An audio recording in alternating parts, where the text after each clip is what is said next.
Hello friends, welcome back to asset builder YouTube channel. और आज के इस वीडियो में हम बात करने वाले हैं गोल्ड के बारे में।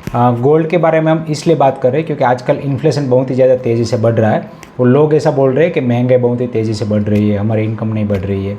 तो एक्चुअल में हमें एक फेयर चीज़ चाहिए कि जिसके साथ हम कंपैरिजन करके हम पता लगा सकते हैं कि क्या एक्चुअल में इन्फ्लेशन बढ़ रहा है या फिर ये सारा चीज़ इल्यूजन है। तो यहाँ पे क्या होता है कि जनरली गवर्नमेंट मनी प्रिंटिंग करती रहती है, तो एक्चुअल में जो पैसों की वैल्यू है वो हमें समझ में नहीं आती है। तो करेंसी जिसको हम बोलते हैं फियाट करेंसी, तो फियाट करेंसी की वैल्यू है वो डेप्रिशिएट होती रहती है। तो किसी भी चीज़ की प्राइस हम अगर एक्चुअल में कंपैरिजन करना चाहते हैं तो किससे करना चाहिए, तो वो चीज़ है गोल्ड। तो अगर हम किसी भी चीज़ का प्राइस गोल्ड के टर्म में निकालते हैं तो वहाँ पे वो एक्चुअल कंपैरिजन होगा। अभी जैसे मैं मेरी पर्सनली बात करूँ तो मेरे पापा ऑलवेज मुझे बोलते रहते थे कि मेरी सैलरी इस साल में इतनी थी और ये चीज़ इतने में मिलती थी।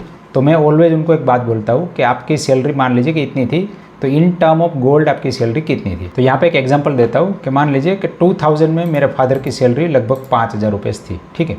तो उस टाइम पे गोल्ड की प्राइस भी 4400 रुपये थी, ठीक है। तो अगर मैं गोल्ड के टर्म में बात करूं तो यहाँ पे मेरे फादर की सैलरी लगभग 10 ग्राम गोल्ड से ज़्यादा थी, मतलब हर मंथ वो 10 ग्राम से ज़्यादा गोल्ड कमाते थे, ठीक है। तो यहाँ पे मैं अप्रोक्सीमेटली ले लेता हूँ कि 11 ग्राम गोल्ड वो कमाते थे। तो अगर 2024 की आप बात करते हैं तो आपकी सैलरी अगर 80,000 रुपीज़ है, तब जाके आपकी सैलरी 2000 के साल में जो 5000 रुपीज़ थी उसके बराबर होगी। तो इसी तरह से हम अगर एक्सपेंस भी निकालते हैं तो एक्सपेंस भी हमें इसी तरह से निकालना चाहिए कि 2000 के साल में हमारे एक्सपेंस कितने थे।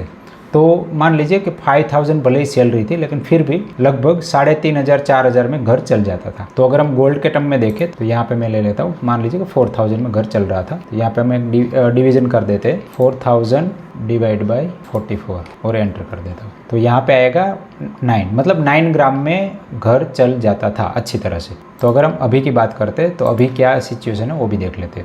तो यहाँ पे मान लेते कि आपका जो एक्सपेंसेस है वो 50,000 है। 50,000 डिवाइड बाई यहाँ पे मैं 80 कर लेता हूँ, ठीक है। तो अभी आपका जो घर है वो ओनली 6.2 ग्राम में चल रहा है, ठीक है। तो 6.2 ग्राम में आपका घर चल रहा है, मतलब महंगाई है वो इंक्रीज नहीं डिक्रीज हुई है, ठीक है। और सामने आपकी सैलरी भी इंक्रीज हुई है, ठीक है। तो यहाँ पे सैलरी में मेरी सैलरी मान लेता हूँ 1.5 लाख है, तो यहाँ पे उस हिसाब से मैं 20 ग्राम पर मंथ कमाता हूँ और सामने ओनली 6 ग्राम ही मैं एक्सपेंस करता हूँ। तो यहाँ पे मेरा नेट कितना ग्राम का सेविंग हो गया, सेविंग हो गया 14 ग्राम का। तो अगर इसी तरह से हम सोचेंगे तब जाके हमारी सैलरी एक्चुअल में बढ़ी है और इन्फ्लेशन कम हुआ है। अदरवाइज हम इल्यूजन में जिएंगे कि हमारी सैलरी बहुत ही ज़्यादा बढ़ी है तो सामने हम खर्चे भी करते हैं, तो वहाँ पे आपको एक क्लियर कट आइडिया नहीं मिलेगा। अभी और एक चीज़ है कि यहाँ पे मैंने जो आपको एक्सपेंस बताया है वो ओनली एंड ओनली हम normal day to day life के एक्सपेंसेस है। और अगर हम होम की बात करें तो मैं अगर बात करूँ तो ईयर 2000 में हमने एक मकान लिया था और उसका प्राइस था ओनली 1 लाख रुपीज़। अगर वो सेम मकान का प्राइस आज की डेट में देखें तो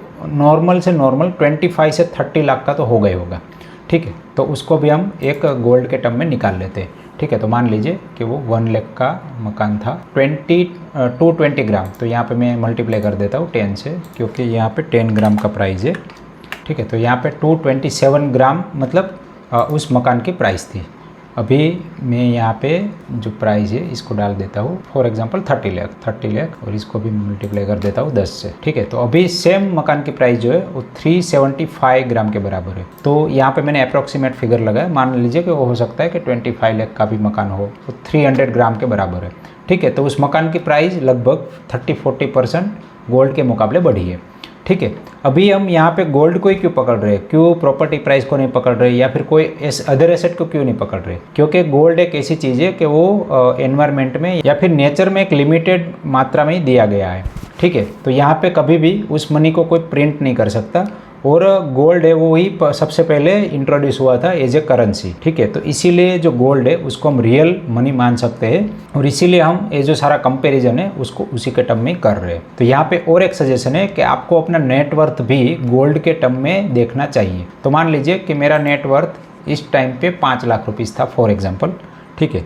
तो यहाँ पे मैं 5 लाख, मेरा जो नेटवर्थ था वो मुझे गोल्ड के टर्म में देखना चाहिए। मेरा नेटवर्थ था 1 kg गोल्ड, ठीक है।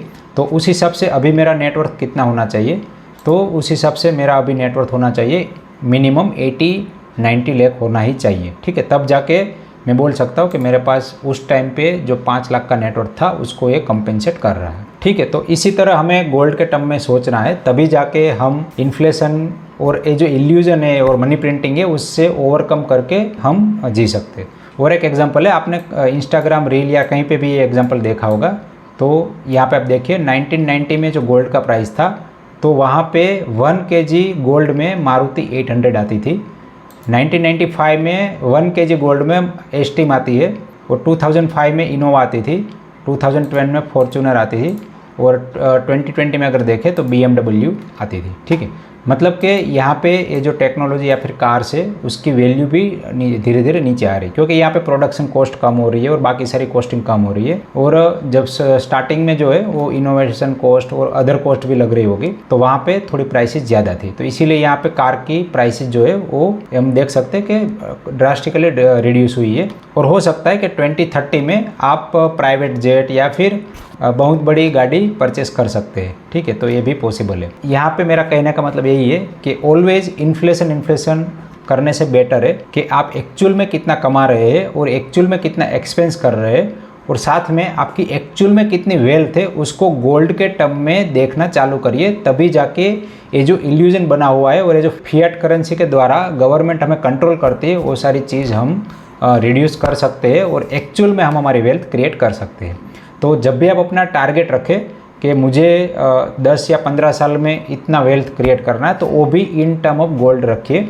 उस टाइम के गोल्ड का प्राइस क्या होगा, इन्फ्लेशन कितना बढ़ा है, उससे हमें कोई मैटर नहीं है। मान लीजिए कि अभी आपका नेटवर्थ 2 किलो गोल्ड है, तो आपका नेटवर्थ 20 या 30 ईयर के बाद 4 kg या फिर 5 kg होना चाहिए, तभी जाके हम बोल सकते हैं कि एक्चुअल में हमारा नेटवर्थ जो है वो इंक्रीज़ हुआ है। तो आशा करता हूँ कि छोटा सा वीडियो आपको पसंद आया होगा और इसमें काफ़ी सारी डिटेलिंग आपको समझ में भी आई होगी, और किस तरह से हम ये जो इन्फ्लेशन का इल्यूजन है उसके रिगार्डिंग भी जानकारी मिली होगी। तो अगर आपको ये वीडियो पसंद आया है तो प्लीज़ वीडियो को लाइक करिए एंड चैनल को सब्सक्राइब करिए। एंड लास्ट में इस वीडियो को एंड तक देखने के लिए आप सभी का दिल से धन्यवाद।